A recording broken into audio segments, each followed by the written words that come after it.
The Royal Opera House blazed with the light of 1,000 candles on that April evening in 1858, each flame multiplied in the gilt mirrors that lined the crimson walls, transforming the theatre into a glittering palace of judgment where London's finest had gathered to witness not merely Verdi's La Traviata, but the final humiliation of Miss Arabella Fairfax.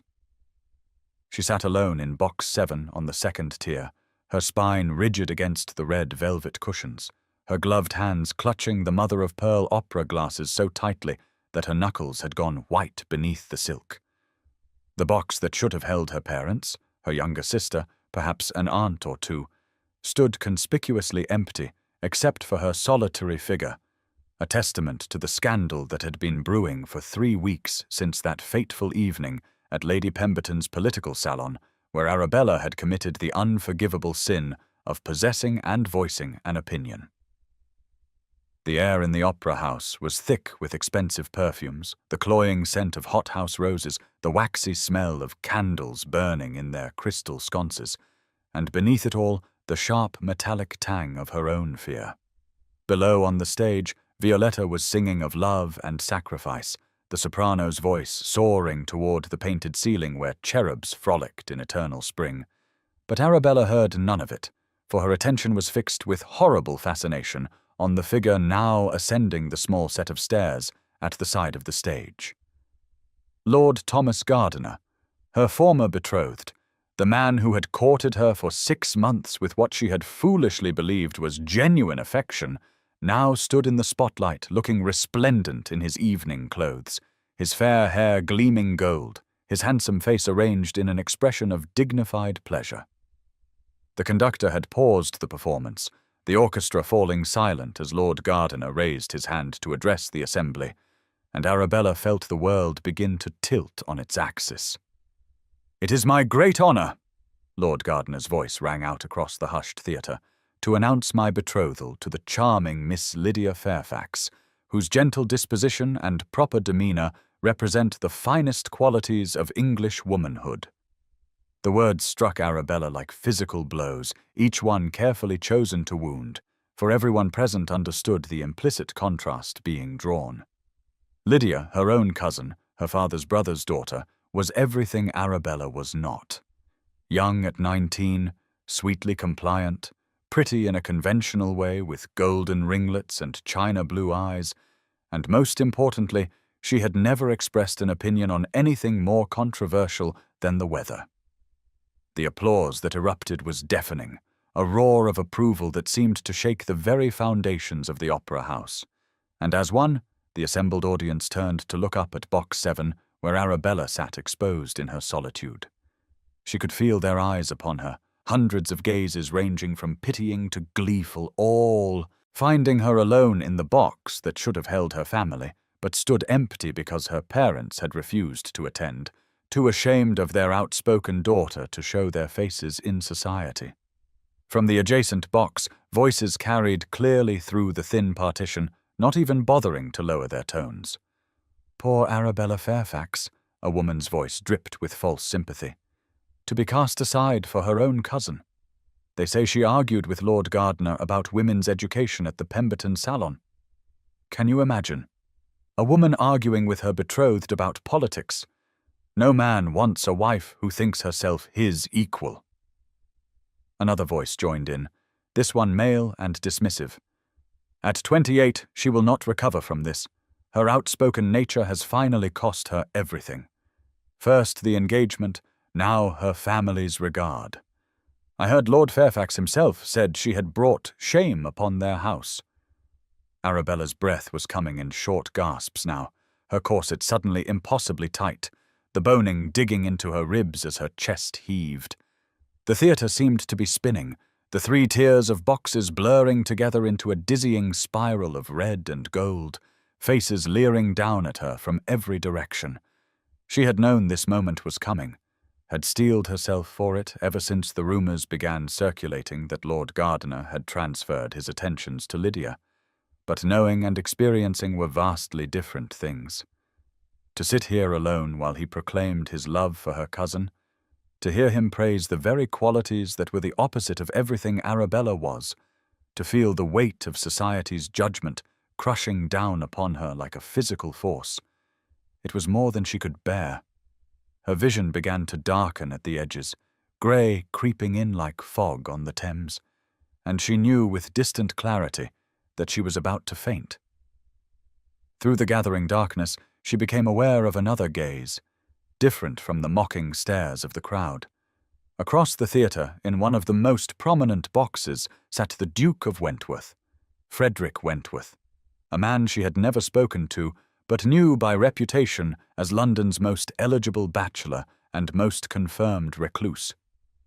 He was watching her with an expression she could not quite read, something intense and focused in his grey-blue eyes that seemed to see past the spectacle to the woman beneath.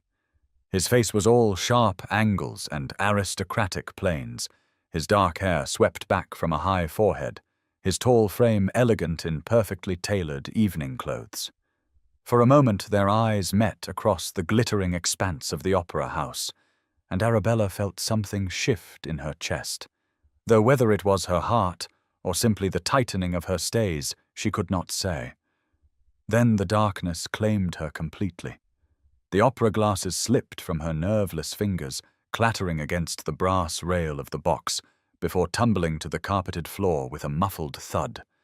Arabella's body swayed, her carefully arranged dark hair coming, loose from its pins as her head lolled back against the velvet cushions. Her last conscious thought, bitter and despairing, echoed through her fading mind. Even here, in the darknesses, I am exposed. The sounds of the opera house faded to a distant roar, the applause for Lord Gardiner's announcement still thundering through the air, mixing with the whispers and gasps as people noticed Miss Fairfax collapsing in her lonely box. Someone called for smelling salts, another for a doctor, but their voices seemed to come from very far away, as though Arabella were sinking beneath deep water. The scent of candle wax and perfume gave way to nothing, blessed nothing, as unconsciousness swept over her like a dark tide. She was aware, dimly, of footsteps outside the box, of voices raised in concern, or perhaps merely curiosity, of the rustle of silk and the creak of the door opening. But she could not rouse herself, could not force her eyes to open, could not do anything but lie there against the cushions like a broken doll, her chest rising and falling in shallow breaths, her face pale as marble in the golden gaslight. On stage, the performance had resumed. Violetta's aria continuing as though nothing had happened, for what was one woman's collapse compared to the grand drama of the opera? Lord Gardiner had descended from his moment of triumph and now sat in his own box beside Lydia, who looked simultaneously pleased and guilty, her small hand resting in his as they watched the stage. Around them, London society settled back into their seats, already composing the letters they would write tomorrow, the calls they would make, spreading the delicious gossip of Miss Arabella Fairfax's public humiliation and dramatic collapse. But in Box 7, something was beginning that none of them could have anticipated, for Frederick Wentworth, Duke of Wentworth, had risen from his seat with a sudden decision. He had been watching Miss Fairfax all evening, had seen the rigid control in her posture, the way her hands gripped the opera glasses as though they were the only solid thing in a dissolving world.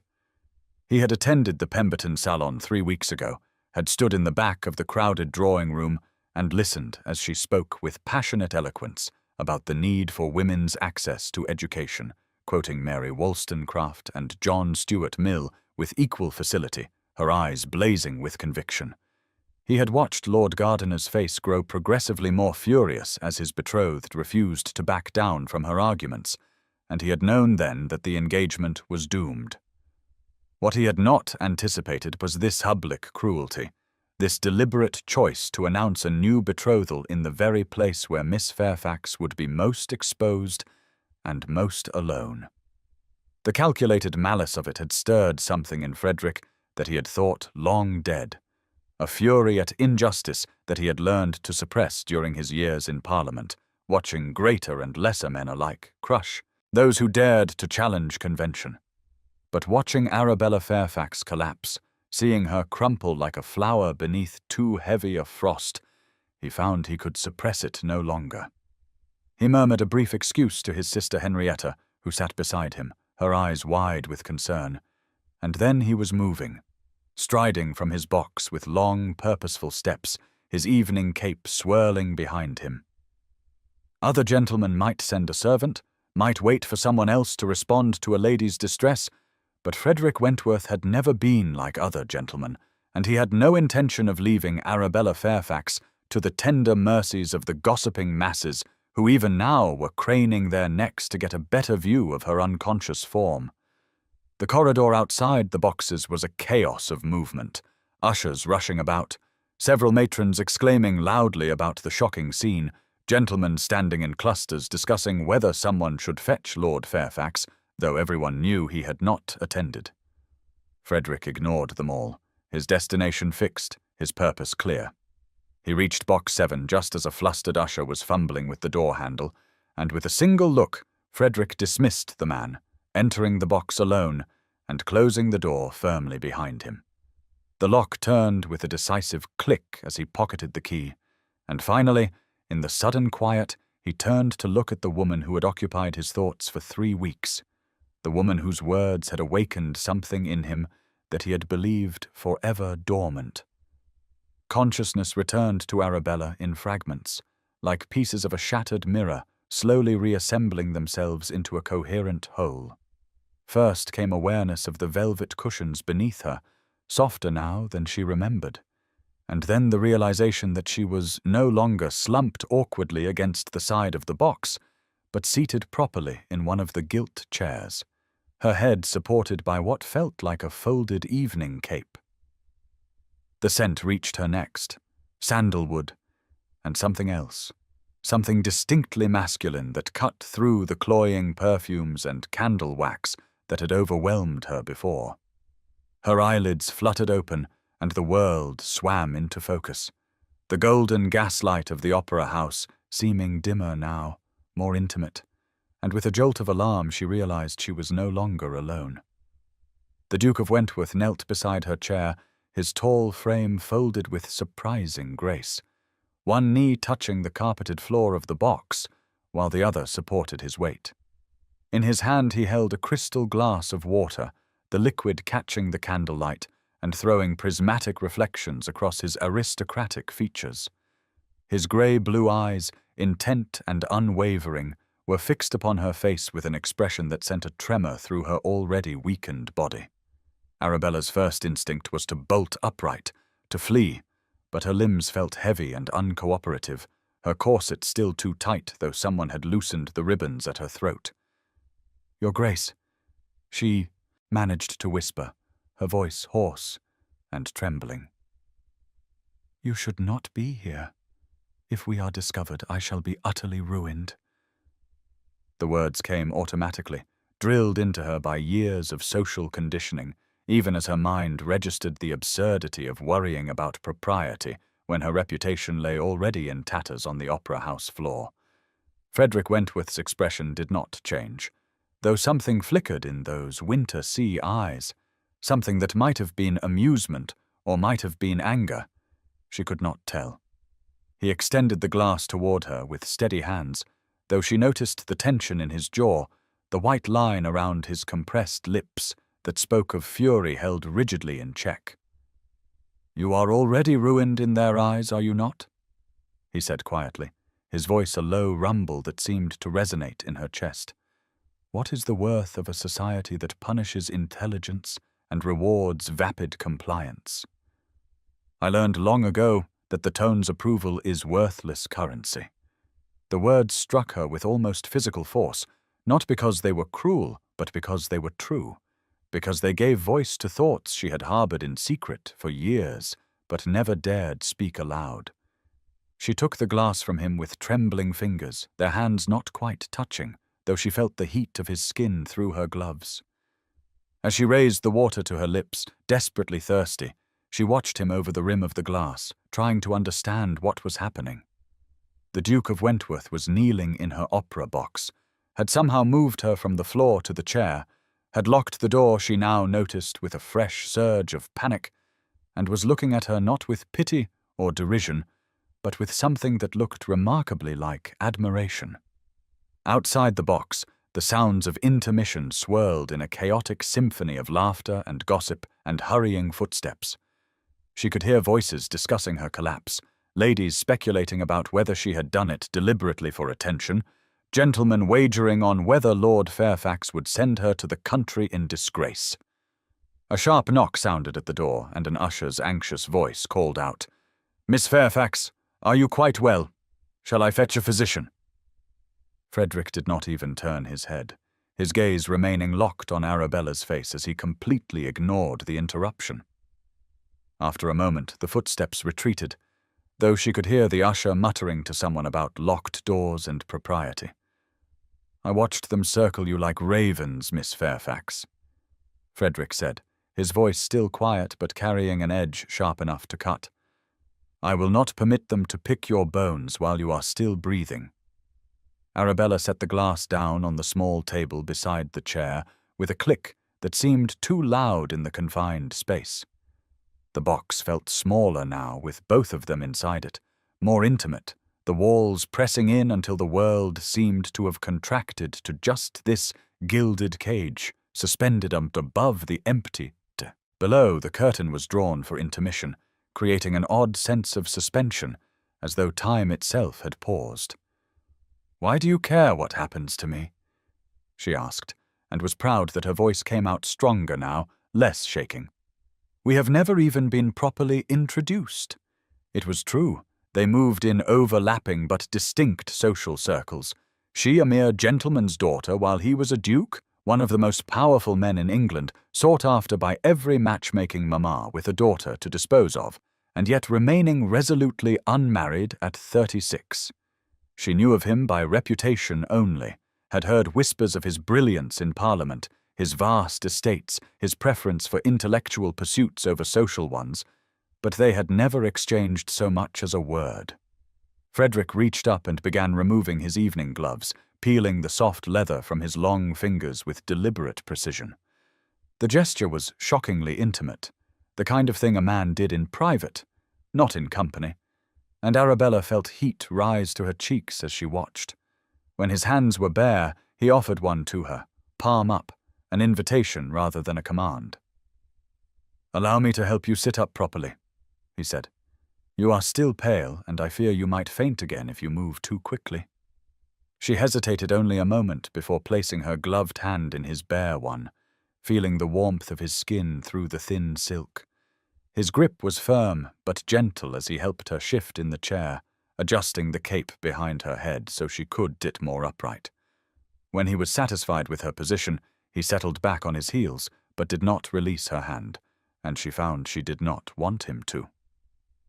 "I heard every word you spoke at the Pemberton salon 3 weeks ago," he said, and there was something in his voice now that she had not heard before, something raw and honest that cut through all the layers of aristocratic reserve.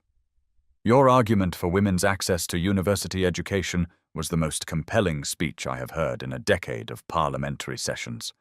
Gardiner is a fool who never deserved your brilliance." A dark smile curved his lips, transforming his austere features into something almost dangerous. Arabella stared at him, her mind struggling to process this revelation.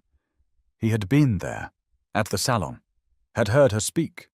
She tried to remember the crowd that night, the faces that had watched as she stood in Lady Pemberton's drawing room and dared to argue that women possessed the same capacity for learning as men, that denying them education was a crime against half of humanity. She had been so focused on marshalling her arguments, on responding to the objections that Lord Gardiner and others had raised, that she had not paid attention to who else might be listening. The memory of that evening was seared into her mind, not just for the intellectual exhilaration she had felt in finally voicing her beliefs, but for what had come after, the cold fury in Lord Gardiner's eyes, the way he had escorted her home in icy silence, the letter that had arrived 2 days later breaking their engagement on the grounds of incompatibility of temperament. "You were there," she said, and it was not quite a question. "I did not see you." I stood in the back, Frederick replied, his thumb moving in small circles against her palm, in a gesture she suspected he was not even aware of. I had been dragged to the event by my sister Henrietta, who insists on trying to civilize me by forcing me into society. I was prepared to be bored beyond endurance. Instead, I watched you stand before a room full of men who were determined to dismiss you and refuse to be diminished. You quoted Wollstonecraft and Mill. You cited statistics on literacy rates and economic productivity. You made logical arguments that no one could refute, so instead they attacked your femininity, your propriety, your right to even hold an opinion. And through it all, you did not back down. His eyes had darkened, the grey-blue deepening to something like storm clouds over the ocean. I have sat through countless parliamentary debates where lesser minds than yours drone on for hours about matters they barely understand, and they are celebrated for their eloquence while you are punished for your intelligence. It is an obscenity. Arabella felt tears prick at her eyes, not from sadness but from the shocking relief of being seen, truly seen, perhaps for the first time in her life. Her parents loved her. She did not doubt that, but they had always viewed her quick mind and voracious reading habits as obstacles to overcome, problems to be managed rather than gifts to be celebrated. Lord Gardiner had initially seemed charmed by her wit, but had quickly grown resentful when he realized she would not simply parrot his opinions back to him, and society at large had made its judgment clear tonight, applauding her replacement with a younger, prettier, more compliant version. But here was the Duke of Wentworth, a man she had never spoken to, telling her that her intelligence was not a flaw but a virtue, that her refusal to be silenced was not shameful but admirable. "Please, Miss Fairfax," he said softly, and she realized she had begun to rise from the chair, her body instinctively preparing to flee this intimacy that felt too raw, too dangerous. "Give me 5 minutes. If after that you still wish to face the vultures outside, I will unlock the door myself." His hand still held hers, warm and solid, an anchor in the chaos of her churning emotions. She sank back into the chair, her body making the decision before her mind could catch up, and nodded. The candlelight in the box flickered as a draft from somewhere made the flames dance, sending shadows racing across the walls, across his face, hiding and revealing by turns the intensity of his expression. Around them, the opera house hummed with intermission activity, hundreds of people laughing and gossiping and drinking champagne, completely unaware of the scene, unfolding in Box 7. 5 minutes, she agreed, her voice barely above a whisper. "But you must tell me why. Why you are here. Why you locked the door. Why you care about a woman who is, as you yourself said, already ruined." Frederick released her hand and sat back on his heels, studying her with that same unwavering focus that made her feel as though he could see straight through to her soul. "The truth is, Miss Fairfax, I have been searching for you." The words hung in the air between them, impossible and yet undeniable. Searching for her. For 3 weeks, while her world crumbled and her engagement dissolved and her family withdrew their support, the Duke of Wentworth had been searching for her. "After the salon, I asked Lady Pemberton who you were," he continued. "She told me your name, mentioned your engagement to Lord Gardiner, and I confess I felt a stab of disappointment. But then the rumors began to circulate, whispers that the engagement had been broken, and I found myself hoping." His jaw tightened again, that flash of fury returning. "Not hoping that you would suffer, never that, but hoping that perhaps you might be free of a man who was so clearly unworthy of you. My sister Henrietta made inquiries, discovered that you would be attending the opera tonight. I had intended to approach you during intermission, to request a proper introduction, to ask permission to call upon you." He gestured around the box with one hand, his expression grim. "I did not anticipate this public execution. The announcement from the stage, the deliberate cruelty of choosing your own cousin, the way they all stared at you like spectators at a bear baiting. When I saw you collapse, I knew I could not leave you to their mercy, for they have none." Arabella was trembling now, though whether from the aftermath of her faint, or from his proximity, or from the sheer overwhelming impossibility of what he was saying, she could not determine. "You locked the door," she said, grasping at the practical detail because the emotional implications were too vast to contemplate. "You created a scandal to prevent a scandal."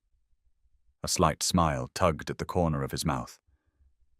"I created a sanctuary," he corrected gently. "Out there, you are prey. In here, for these 5 minutes, you are safe. And when we emerge, if we emerge together, the scandal will be of an entirely different nature. One I am prepared to weather if you are." She searched his face, looking for any sign of deception or pity or the kind of misguided chivalry that would doom them both, but found only steady determination and something else, something that looked like hope. The scent of his sandalwood cologne mingled with the roses that sat in a vase on the small table, creating an olfactory memory she knew would haunt her forever. This moment suspended in time, when the Duke of Wentworth knelt before her in a locked opera box and offered her not rescue, but recognition, not salvation, but solidarity. "Your 5 minutes are not yet up," she said quietly, and watched as relief and something fiercer flashed across his features. "Then allow me to use them wisely," he replied, and began to speak. The opera had resumed beyond the walls of Box 7, the orchestra swelling with the opening notes of Act 3, and through the gilded partition Arabella could hear Violetta beginning her aria, Addio del passato, farewell to the past, the soprano's voice rising in heartbreaking lament for dreams that would never be realized, for a life that was slipping away like water through desperate fingers. The timing was so poignant, so perfectly aligned with the devastation of her own circumstances, that Arabella might have laughed if she had not been so close to tears, if the Duke of Wentworth had not been watching her with those winter sea eyes that seemed to perceive every thought flickering across her features. She watched, transfixed, as Frederick shifted his position with deliberate care, moving from his previous crouch to a full kneel before her chair, one knee and then the other touching the carpeted floor of the box, until his tall frame was folded in a posture of supplication that sent shock rippling through her body like lightning through water. No man had ever knelt to her except in the mockery of a country dance, and even then only briefly, a prescribed movement in the formal choreography of courtship. This was something else entirely. This was the Duke of Wentworth, one of the most powerful men in England, a man who commanded vast estates and wielded influence in Parliament, a man before whom lesser nobles bowed and scraped, lowering himself before a ruined woman in a locked opera box while scandal brewed like a storm beyond the door. His hands rested on his knee, carefully positioned where she could see them, making no move to reach for her without permission, and the restraint in that gesture spoke volumes about the control he was exerting over himself. Arabella's fingers twisted in her lap, the silk of her gloves bunching and smoothing as her hands betrayed the turmoil her face struggled to conceal. Every instinct screamed at her to flee, to wrench open the locked door and run from this impossible intimacy, from the way he was looking at her as though she were something precious rather than something spoiled. But another part of her, the part that had stood in Lady Pemberton's drawing-room and refused to be silenced, the part that had clutched those opera glasses and endured the stares of 1,000 judging eyes, that part wanted desperately to stay, to hear what he would say next, to understand what possible purpose could be served by the Duke of Wentworth kneeling before her like a supplicant before an altar. "I am kneeling, Miss Fairfax," Frederick said, his voice low and intense, "because society has spent your entire life forcing you to diminish yourself. I will not tower over you while asking what I am about to ask." The words struck her like a physical blow, not because they were harsh, but because they were true, because he had articulated something she had never quite put into words herself, the constant pressure to be smaller, quieter, less intelligent, less opinionated, less everything that made her herself. She had spent 28 years folding herself into shapes that would fit into drawing rooms and ballrooms, trimming away the parts of herself that society deemed excessive. And still it had not been enough. Still she had been found wanting, found unsuitable, found too much despite all her efforts to be less. "What could you possibly ask of me?" she heard herself say, and was startled by how breathless her voice sounded, how young and uncertain. "I have nothing left. My reputation, my engagement, my family's regard, all gone." She gestured vaguely toward the door, toward the world beyond where her name was doubtless being dragged through the mud of London gossip, where Lord Gardiner and sweet, compliant Lydia were being congratulated on their excellent match, where her parents were likely receiving condolences on their difficult daughter as though she had died rather than simply failed to conform. What could the Duke of Wentworth possibly want from a woman who had nothing to offer, who was damaged goods in the marriage market, who would bring nothing but scandal to any association? "You have your mind," Frederick said, and the certainty in his voice made her breath catch. "Your convictions, your courage, these are not nothing. They are everything." He paused, his grey-blue eyes never leaving her face, and she could see him gathering himself for whatever came next, could see the tension in his shoulders, the set of his jaw.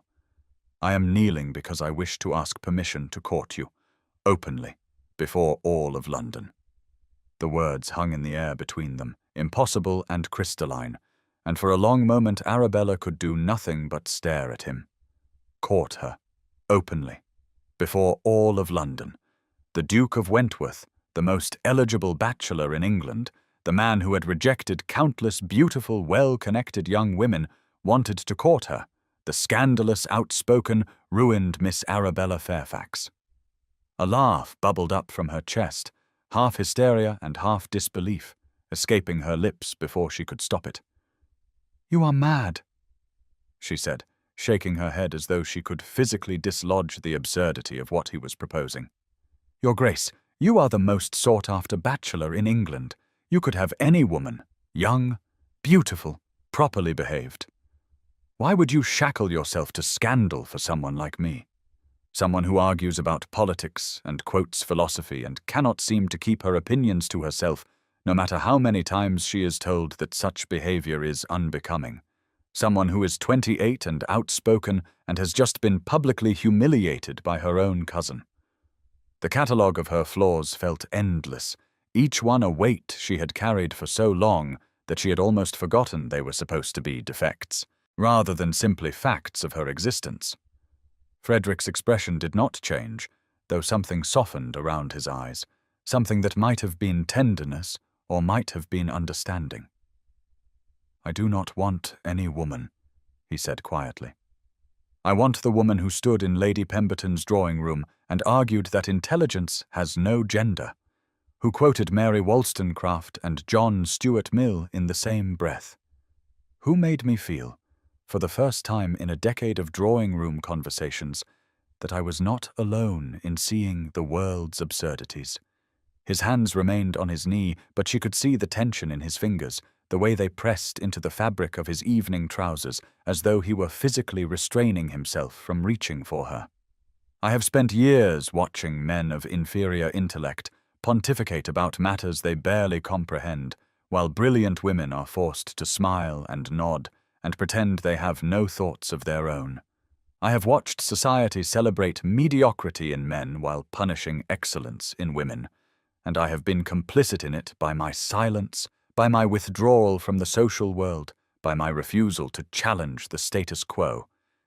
But then I heard you speak, and something in me, something I thought had died years ago when I lost my father and inherited a title I never wanted, that something woke up."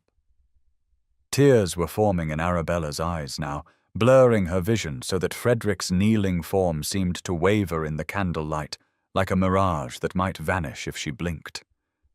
"You would shackle yourself to scandal for a woman you have never even spoken to," she whispered, and it was the closest she had come to asking him why, really why, not the intellectual arguments, but the emotional truth beneath them.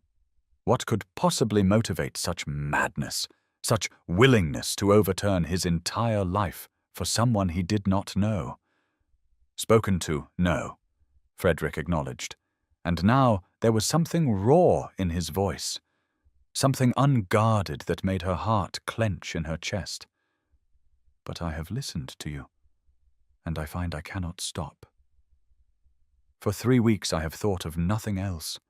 The way you stood there refusing to be cowed, the passion in your voice when you spoke of women denied education, the logic of your arguments that no one could refute, so they attacked your character instead. I have replayed that evening in my mind until I can recite every word you spoke, every gesture you made. And I realized that I have been waiting my entire life for someone who would challenge me, who would match me, who would refuse to be diminished for my comfort or anyone else's." The aria Beyond the Walls swelled to its climax, Violetta's voice soaring in desperate beauty, singing of past dreams and present sorrows, and the music seemed to underscore the surreal intimacy of the moment, this confession unfolding in a locked opera box while the world outside continued its relentless judgment. Arabella could hear footsteps in the corridor beyond, voices raised in speculation and gossip, the intermission crowd returning to their seats for the final act, and she knew that every moment she remained here with Frederick, alone and unchaperoned behind a locked door, was another nail in the coffin of her reputation. And yet she could not bring herself to care, not when he was kneeling before her like a devotee before a shrine, not when he was offering her something she had never dared hope for, recognition of her worth exactly as she was rather than as society demanded she be. She studied his face, searching for any trace of deception or pity or misguided chivalry, looking for the crack in his composure that would reveal this to be some elaborate joke or fever dream. But his expression remained steady, open, vulnerable in a way she suspected few people ever saw the Duke of Wentworth, and in his eyes she saw not pity but fury, the same controlled rage she had glimpsed earlier when he spoke of watching them circle her like ravens. He was angry on her behalf, angry at a society that would punish intelligence and courage, angry at Lord Gardiner for his public cruelty, angry at a world that had forced her to spend 28 years diminishing herself. And beneath the anger, barely visible but unmistakable once she recognized it, was something that looked remarkably like hope. "I do not understand," Arabella said finally, her voice trembling. "You speak of listening to me as though it were some revelation, but men have listened to me before. They have listened, and then they have told me I am too outspoken, too opinionated, too intense. Lord Gardiner listened to me for 6 months, and then decided he preferred my cousin, who never expresses an opinion stronger than a preference for roses over lilies. What makes you different?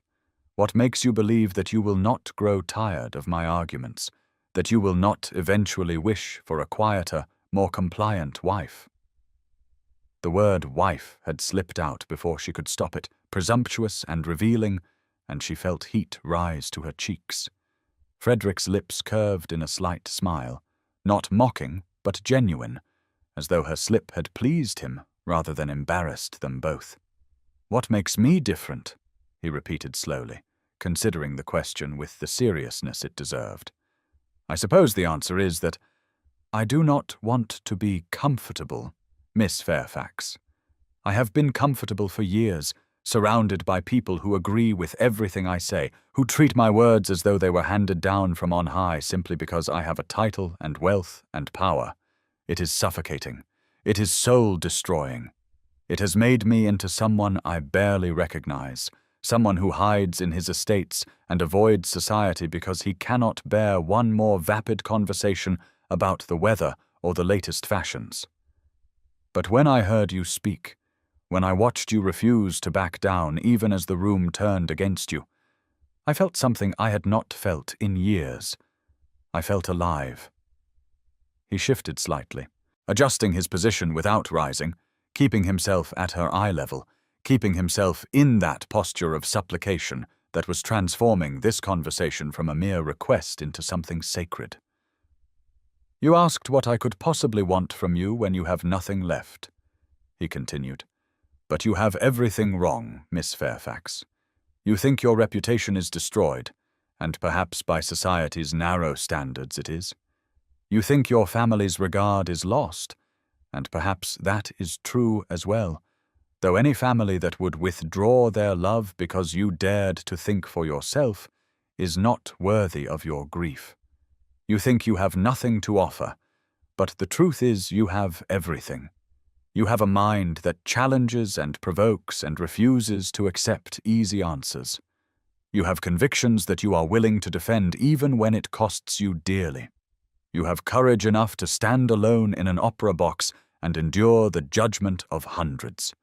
These are not flaws to be overcome, they are gifts to be celebrated.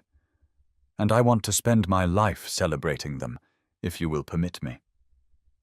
The candlelight flickered again, sending shadows dancing across his features, and Arabella realized that the box had become a confessional, a sacred space separated from the ordinary world where truth could be spoken without the usual masks and performances that society demanded.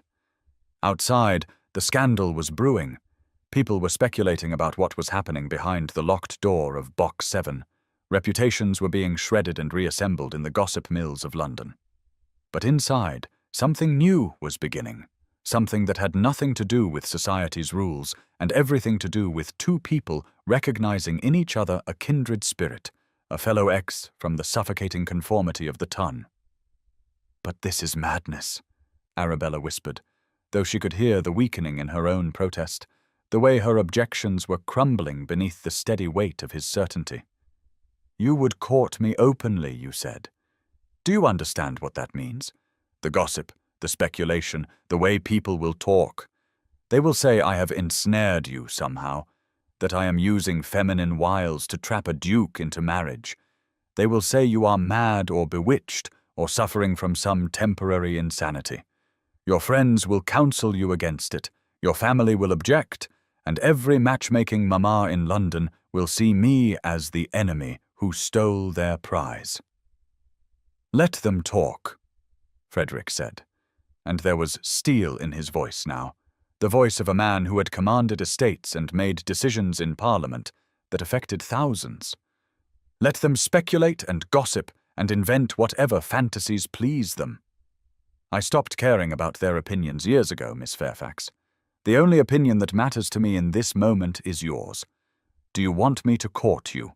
Not because it is proper or expected or because you have no other options, but because you want it. Because you feel even a fraction of what I feel.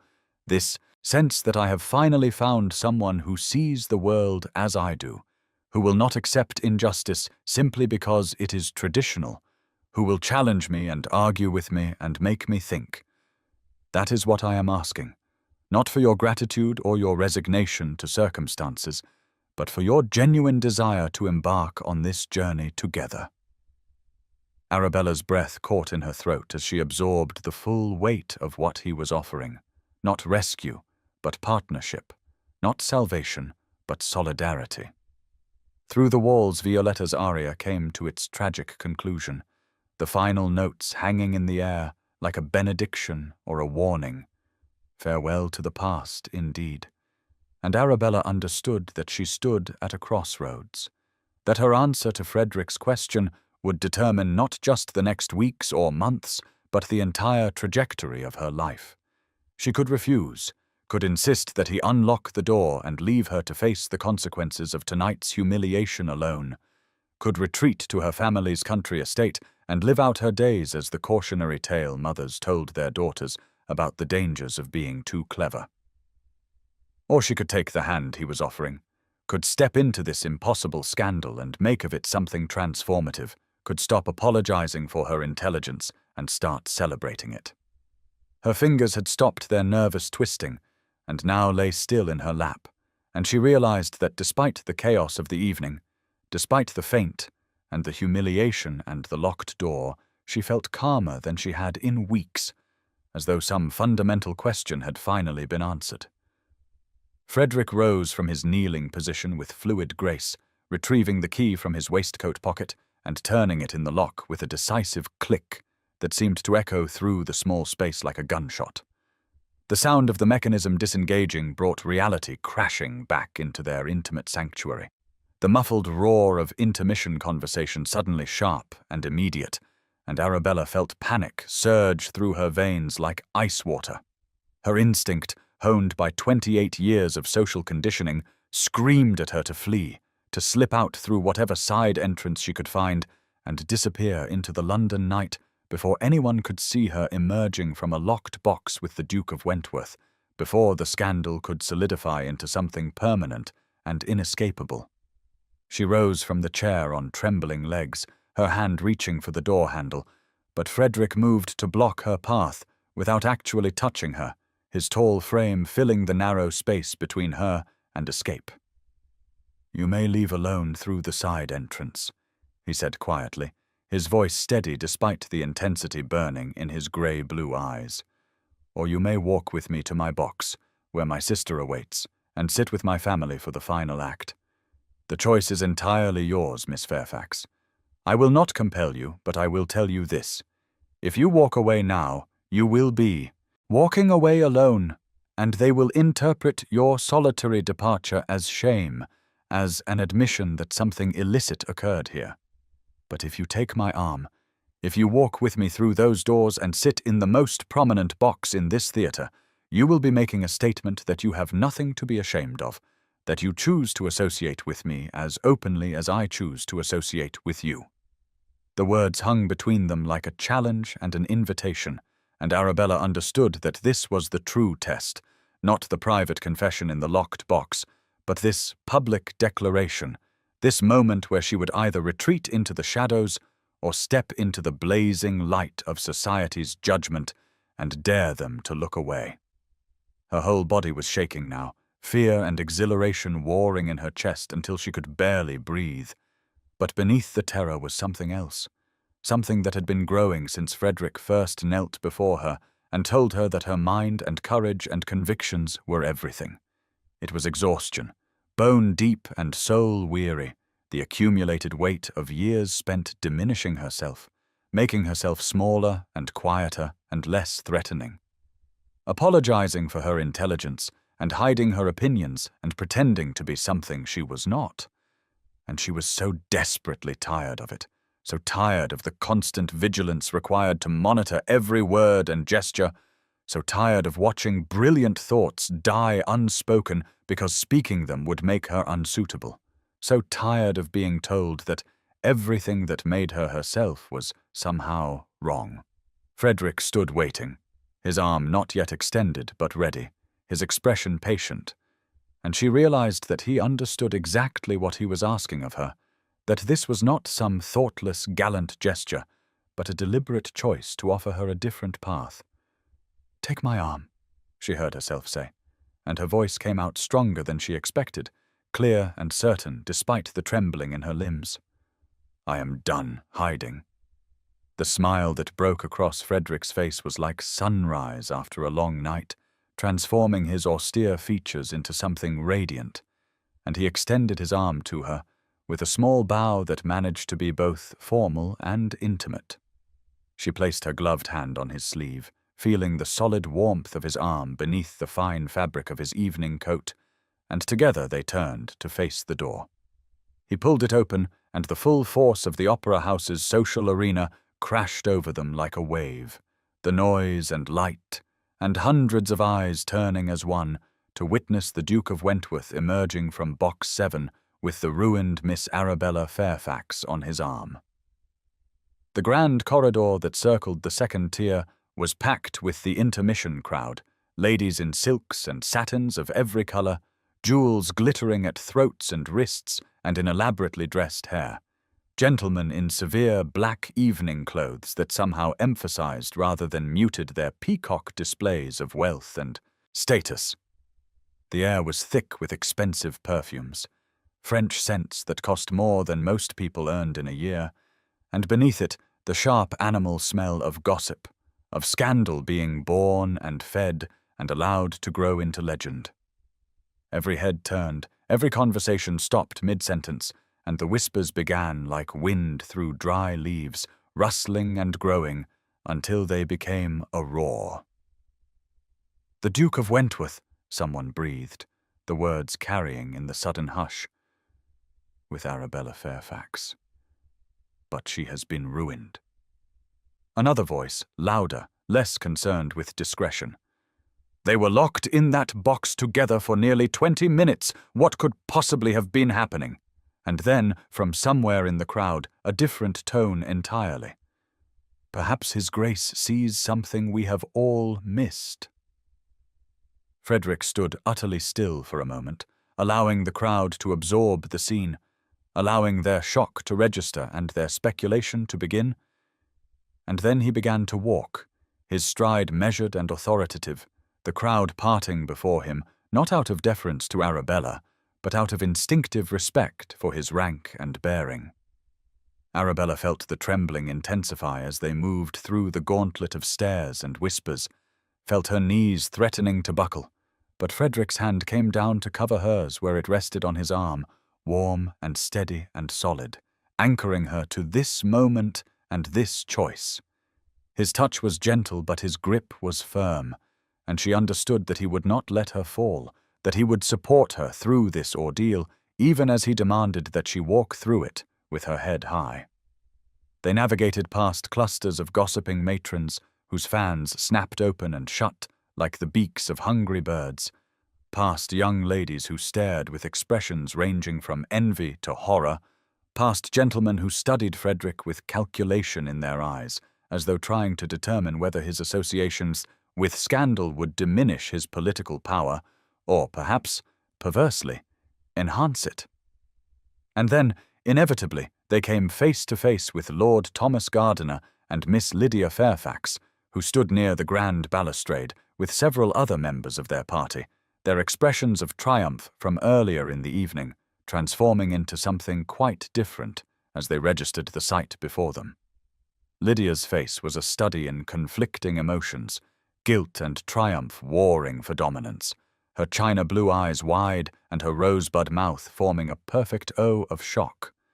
She was lovely in the way that society valued, all golden curls and delicate features and an air of fragile femininity that promised compliance and admiration, everything that Arabella was not and could never be. But looking at her now, Arabella felt no envy, only a distant pity for a girl who had been taught that her value lay entirely in being inoffensive, in never challenging or questioning or demanding more than the narrow role society had prescribed for her. Lord Gardiner's reaction was far less ambiguous, his handsome face flushing with rage and embarrassment, his jaw clenching so tightly that Arabella could see the muscle jumping beneath his skin. He took a step forward as though to block their path, his hand half raised in protest or perhaps command, but Frederick simply continued walking with such calm authority that Gardiner was forced to step aside or be walked through. At the last moment, however, Frederick paused, turning to face the man who had humiliated Arabella so publicly just an hour before, and when he spoke his voice carried clearly through the corridor, pitched perfectly to be heard by the dozens of witnesses who had gone utterly silent to catch every word. "Gardiner," Frederick said, his tone cordial but with an edge of ice beneath the politeness, "I must thank you for your spectacular lack of judgment. You have saved Miss Fairfax from a life of being undervalued." The words hit like a slap, delivered with such precision and public clarity that there could be no mistaking their intent, and Arabella watched as Lord Gardiner's face went from red to white and then to a mottled purple that suggested he was on the verge of apoplexy. "Your Grace," he sputtered, his usual eloquence deserting him in the face of Frederick's calm demolition. "Surely you cannot mean to associate yourself with... He gestured vaguely at Arabella, as though her very presence defied description, as though she were some exotic and possibly dangerous creature that had wandered into polite society by mistake. With a woman of superior intellect and principle, Frederick finished for him, his voice dropping to something cold and dangerous that sent a shiver down Arabella's spine. "I assure you, I do. And I suggest you guard your next words carefully, Gardener. Miss Fairfax has agreed to sit with my family this evening. I trust you will find this arrangement suitable, as you have made your own preferences quite clear." The emphasis on the word preferences was subtle but unmistakable, a reminder that Gardiner had publicly chosen Lydia and therefore had no standing to object to Frederick's choice of companion.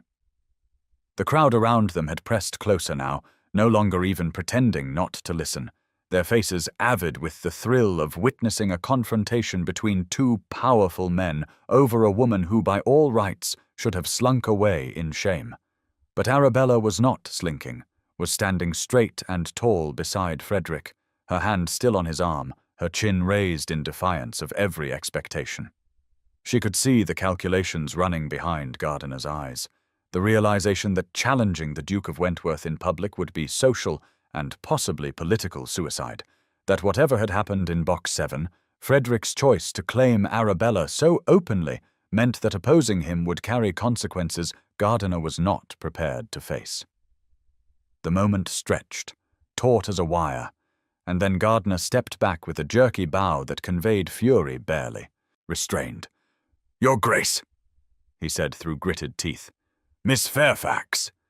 And then he turned on his heel and stalked away, dragging poor Lydia with him, her golden curls bouncing as she cast one last confused glance over her shoulder at the cousin she had supplanted and the Duke who had just rewritten the entire narrative of the evening. The crowd erupted in whispers the moment Gardiner was out of earshot, the speculation rising to a fever pitch, and Frederick resumed walking as though nothing of consequence had occurred, guiding Arabella through the throng with the same steady confidence he had displayed throughout.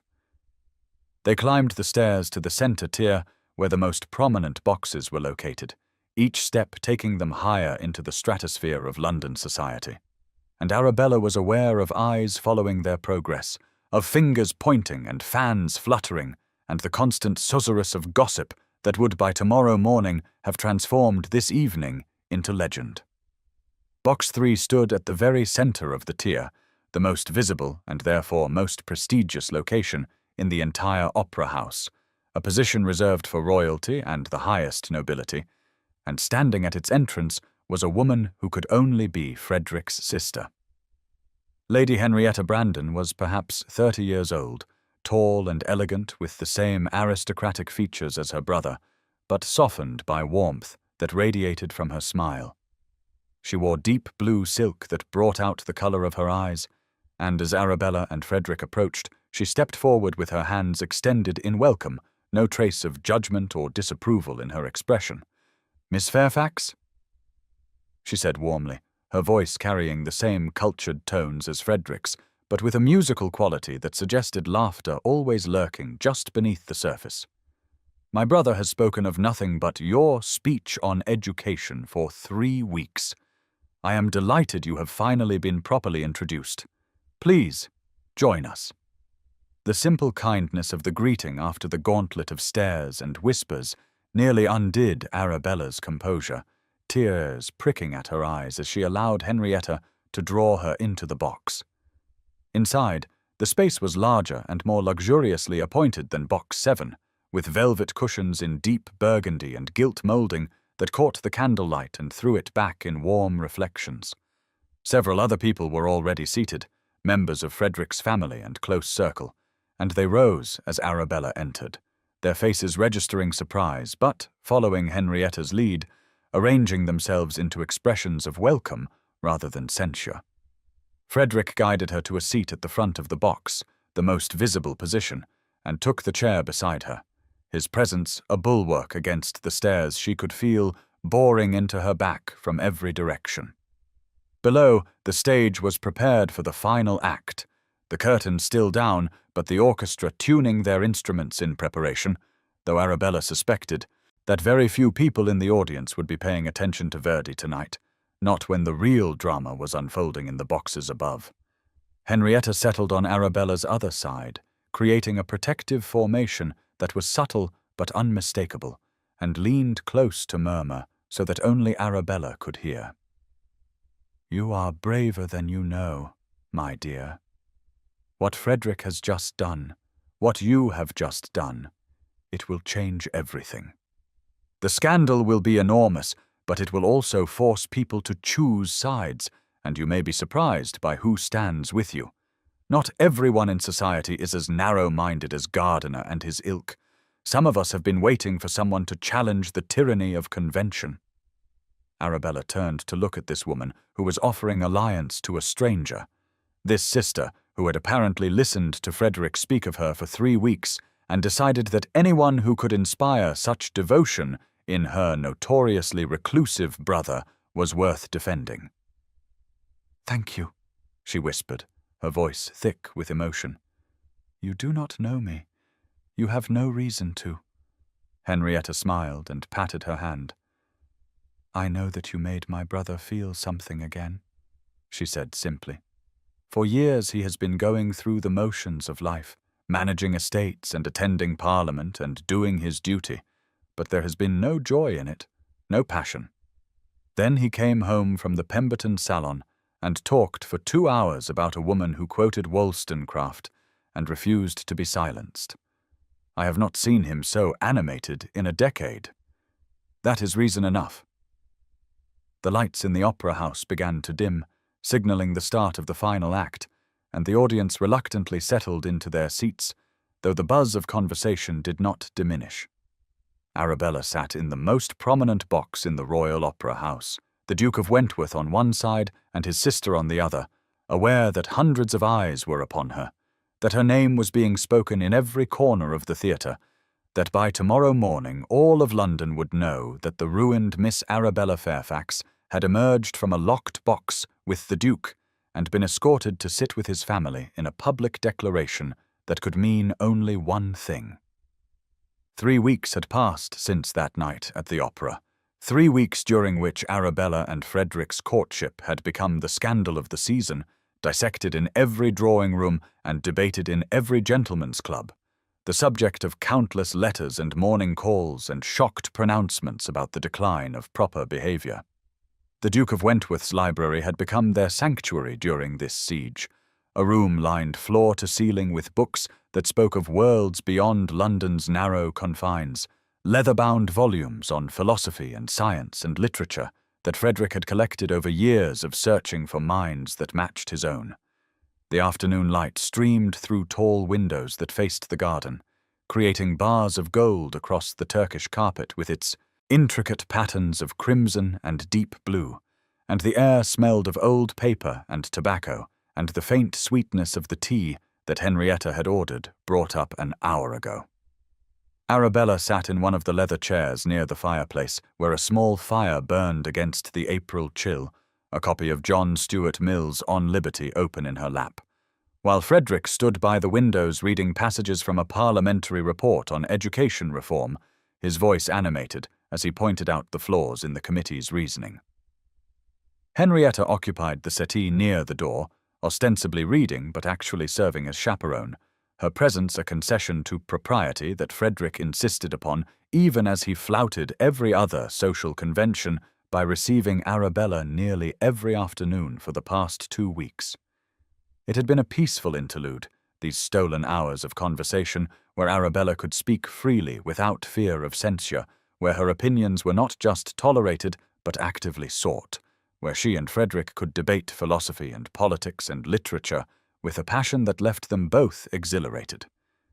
But the peace shattered like crystal against stone when the library door burst open without warning, and Arabella's father, Lord Fairfax, strode in with the force of righteous fury, his face florid with anger and embarrassment, his eyes blazing with a mixture of shame and determination.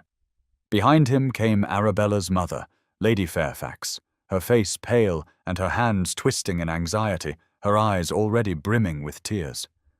Following them was Arabella's uncle, her father's elder brother, a stern man who had always disapproved of her bookish tendencies.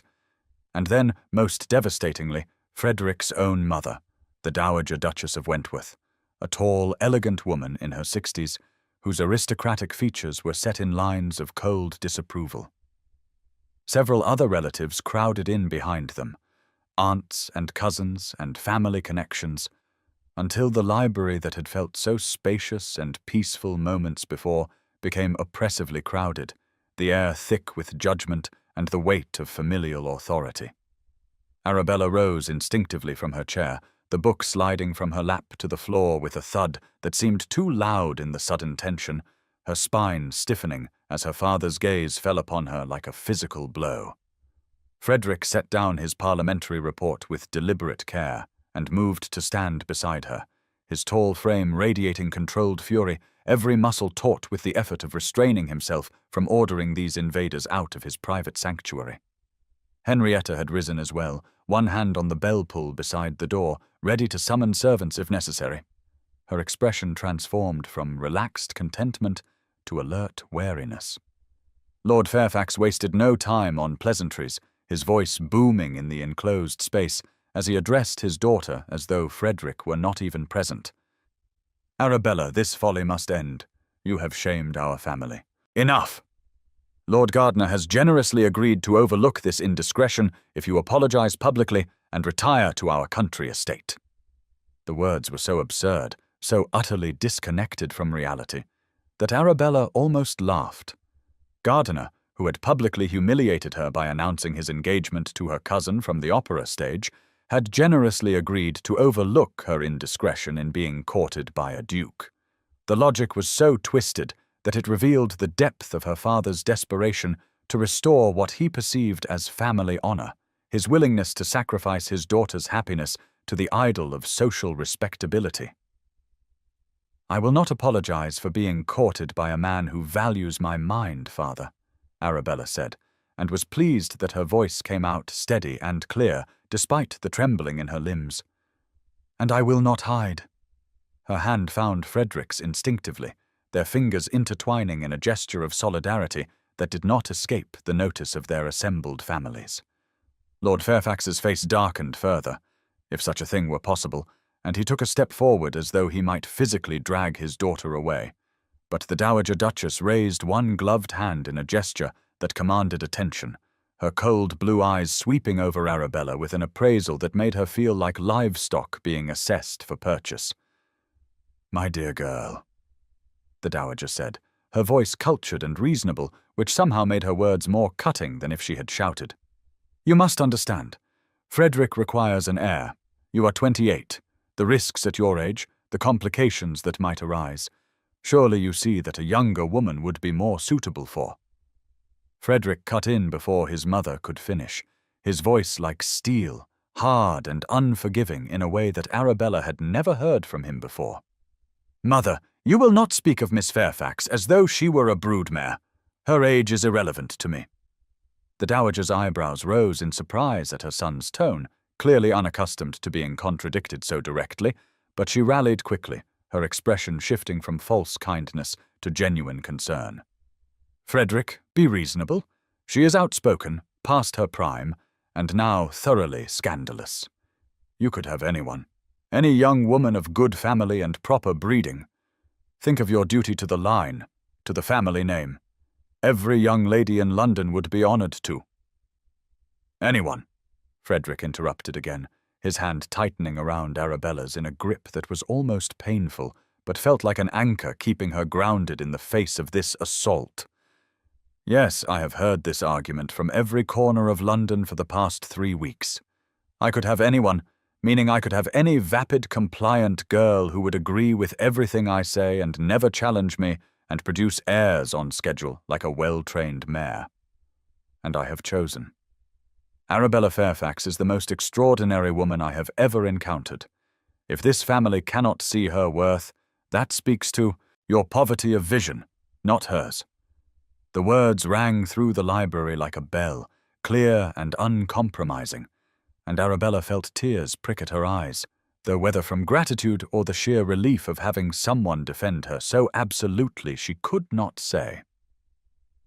Arabella's mother had been silent throughout this exchange, standing slightly behind her husband with tears now streaming down her face, her hands still twisting in that anxious gesture that Arabella recognized from childhood.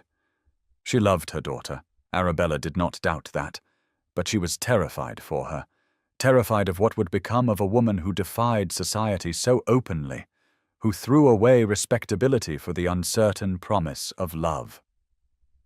Arabella's uncle stepped forward now, his face set in stern lines of patriarchal authority, addressing Frederick directly with the kind of blunt pragmatism that had made him successful in business, if not in personal relationships.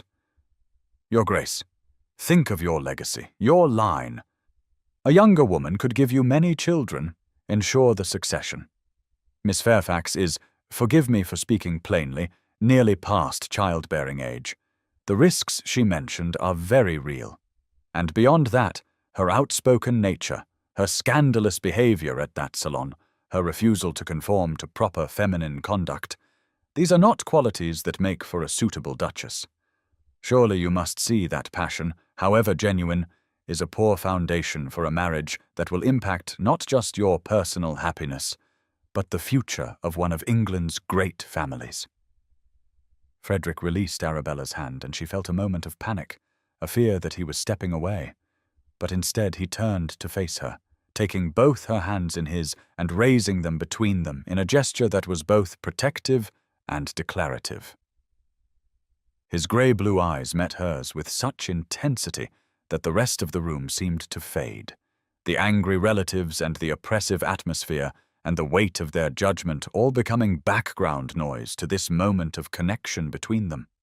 Then he turned back to face the assembled families without releasing her hands, his posture making it clear that they were united, that any attack on her was an attack on him, that there would be no separating them, no matter what arguments or threats were deployed. "My legacy will be a partnership of equals," Frederick said, his voice carrying the authority of a man who had commanded vast estates and influenced parliamentary decisions, a man who had never in his life been successfully challenged by his social inferiors and did not intend to start now. "My line will be strengthened by her brilliance, by the intelligence and courage that she will pass to our children along with whatever other qualities they may inherit. And if you cannot understand that, if you cannot see that I would rather have 5 years of genuine partnership with Arabella Fairfax than 50 years of comfortable mediocrity with a suitable bride, then I invite you all to leave my home."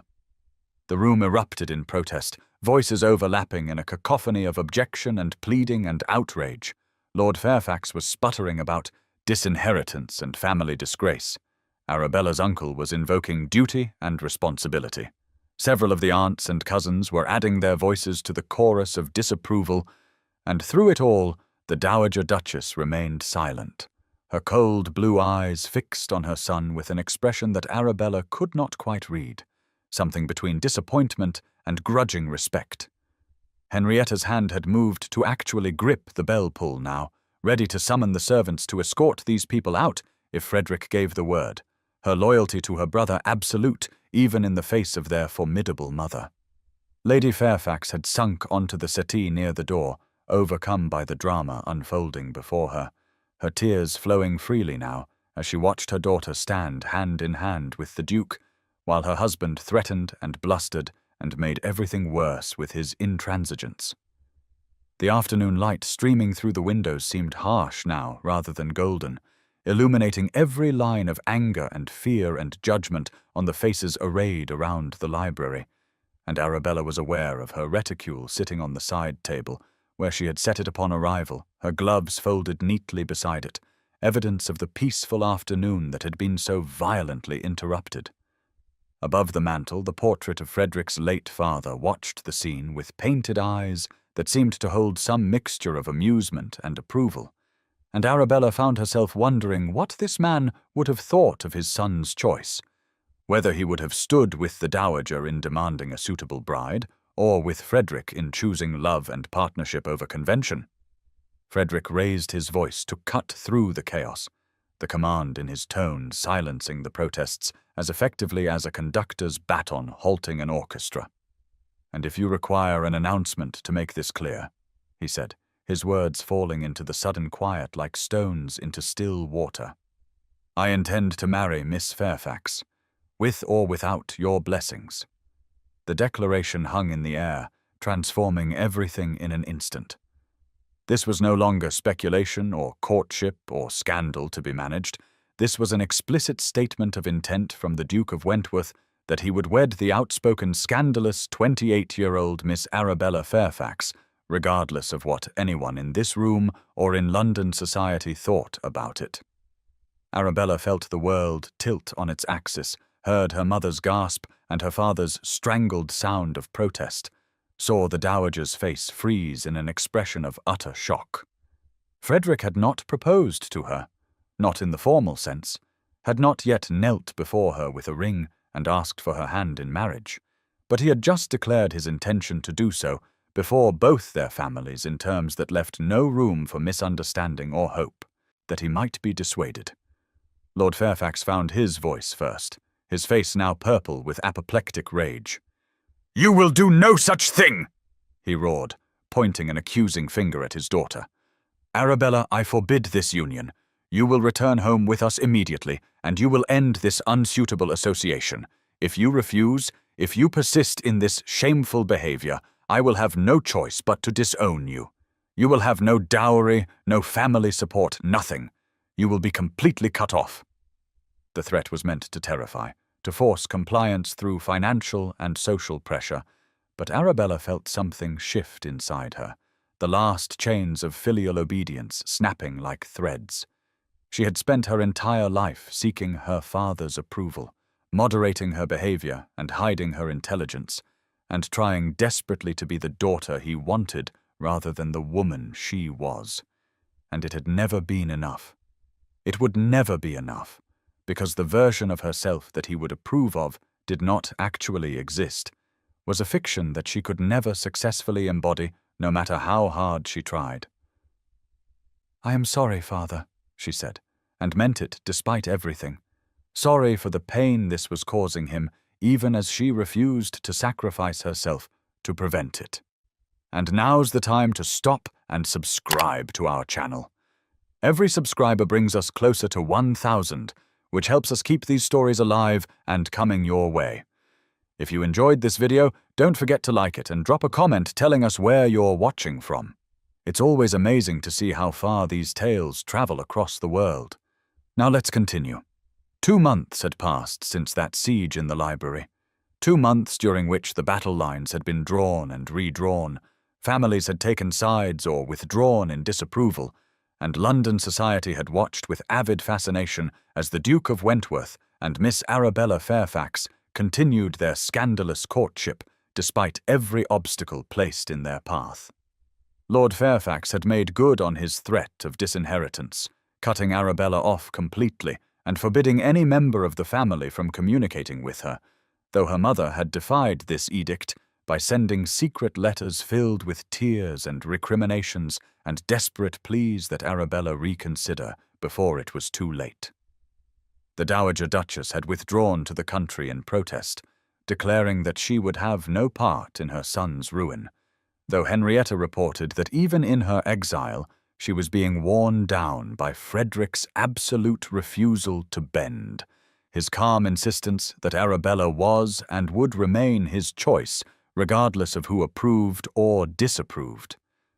And through it all, Arabella and Frederick had continued to meet, to talk, to build something between them that was more solid than scandal, more enduring than society's fleeting judgments, a partnership of minds and hearts that grew stronger with each passing day.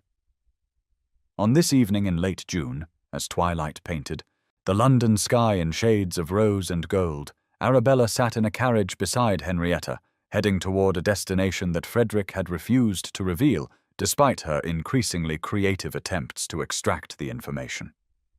He had sent a note that morning requesting her presence for the evening, asking her to wear her finest gown, promising her something that would, in his words, transform everything.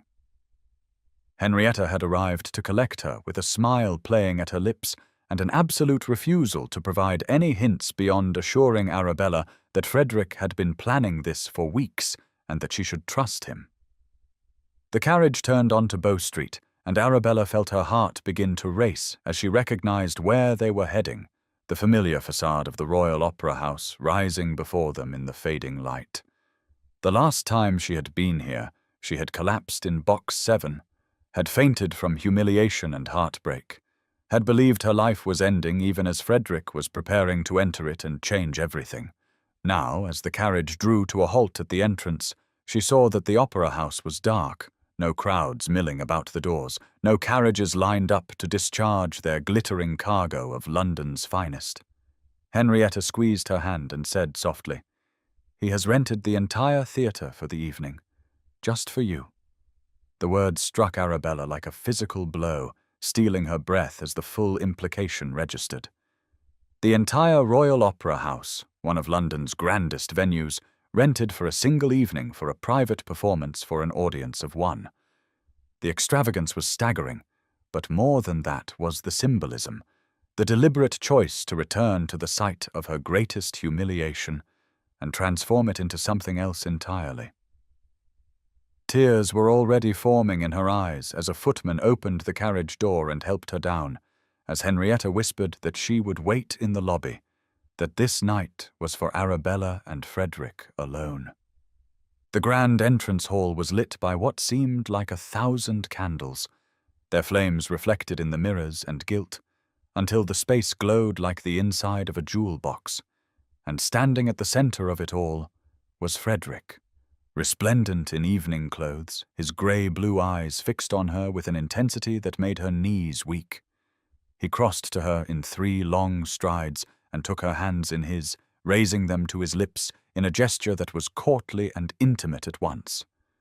"You have hired an entire opera house," Arabella said, her voice already breaking with emotion, and Frederick smiled that rare smile that transformed his austere features into something radiant. "For a proposal," he confirmed, leading her toward the stairs that would take them up to the boxes. "I wanted to replace your memory of this place, to fill it with joy instead of shame." They climbed the familiar stairs to the second tier, and Arabella's heart was pounding so hard she thought it might burst from her chest as they approached Box 7, the same box where she had sat alone and collapsed, where Frederick had first locked the door and knelt before her and offered her recognition instead of pity. But the box was transformed, filled with white roses whose scent perfumed the air, the velvet cushions replaced with new ones in deep sapphire blue, and when she sat in the chair that had held her unconscious form 2 months ago, it felt like sitting in a different world entirely. Below, the orchestra was assembled in the pit, a small but perfectly formed ensemble, and as she and Frederick settled into their seats, the conductor raised his baton, and the opening strains of Mozart's The Marriage of Figaro filled the theatre. Arabella recognized the choice immediately, and felt fresh tears spring to her eyes at the perfect appropriateness of it, an opera about servants outwitting their noble masters, about wit and intelligence triumphing over rank and privilege, about love that defied social hierarchy. The performance was exquisite, the singers filling the empty theatre with voices that soared and played off each other in the intricate comedy of Mozart's masterpiece, and Arabella sat transfixed, aware of Frederick beside her, his hand finding hers in the darkness of the box, their fingers intertwining as they had so many times over the past 2 months.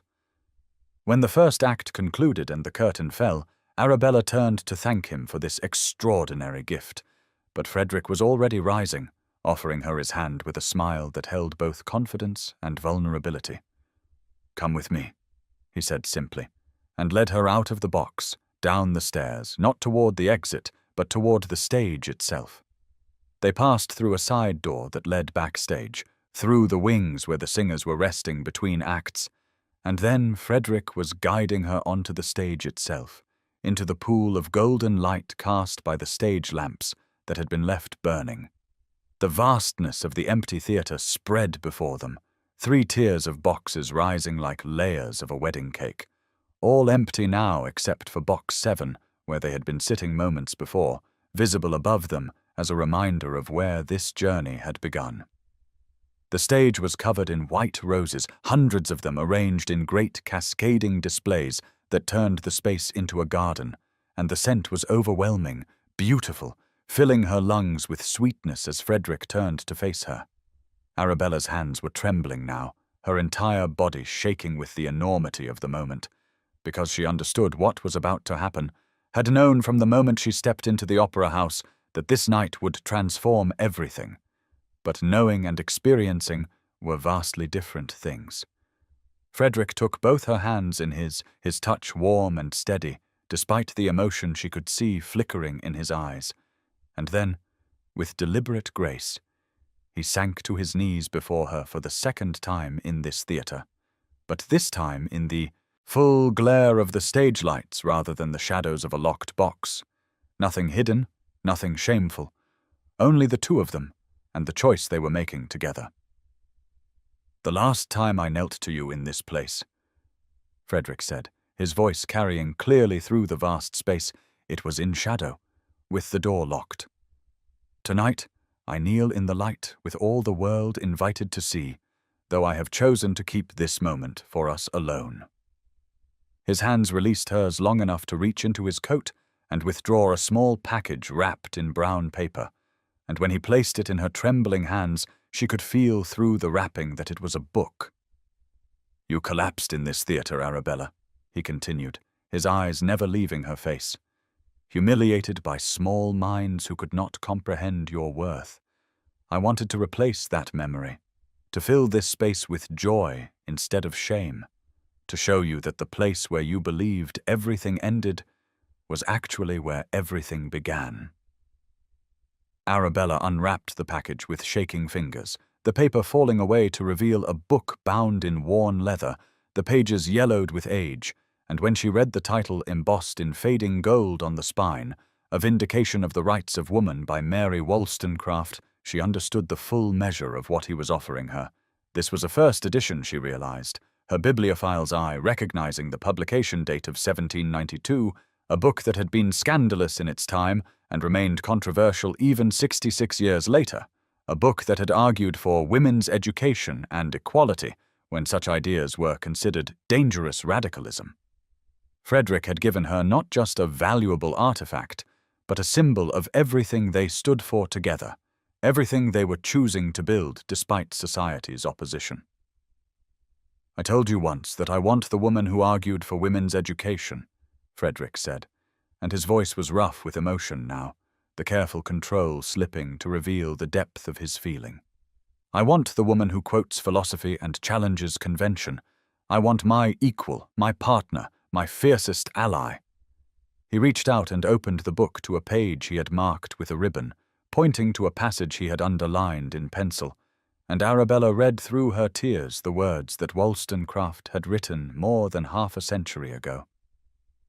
"I do not wish women to have power over men, but over themselves." "Marry me, Arabella," Frederick said, and now his voice broke completely. All pretense of aristocratic reserve abandoned in favor of raw honesty. "Marry me, and we will have power over our own lives together. We will build a partnership that defies every expectation society has tried to impose on us.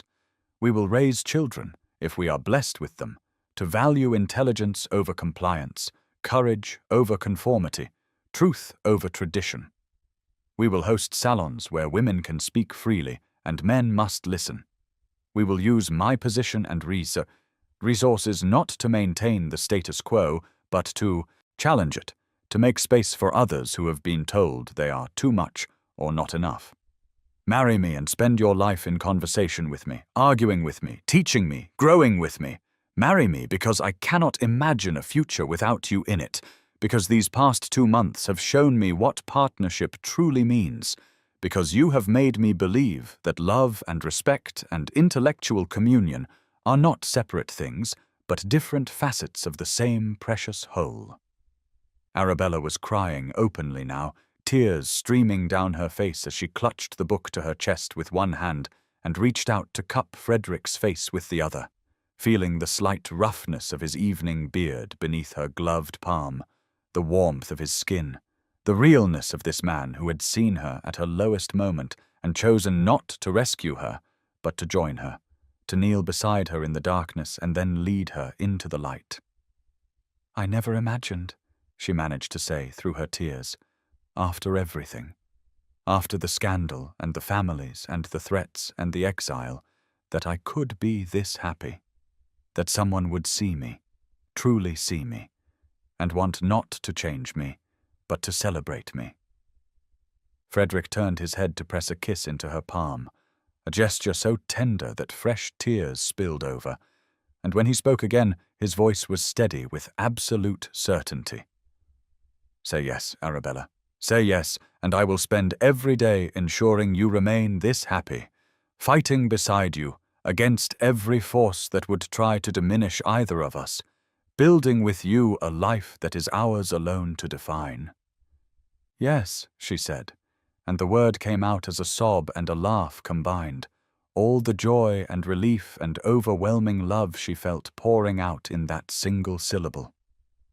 Yes, Frederick, 1,000 times yes.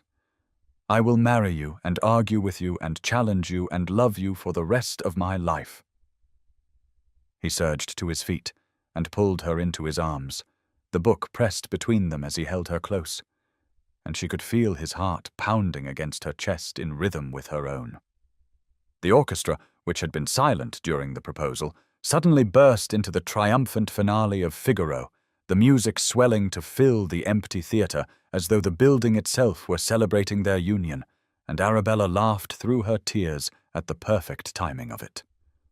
Frederick pulled back just enough to look into her eyes, his hands cupping her face with infinite gentleness, and said, I have a ring as well, though I confess the book seemed more important.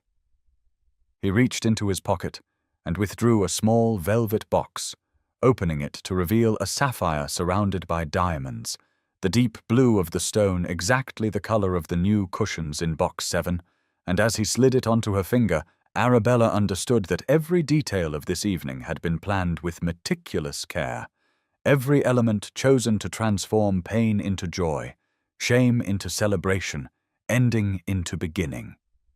They stood together on the stage of the Royal Opera House, surrounded by white roses and golden light, the vast empty theatre bearing witness to their promise, and Arabella looked up at box 7 visible in the darkness above them, that small gilded cage where she had collapsed in despair, and felt a profound sense of completion.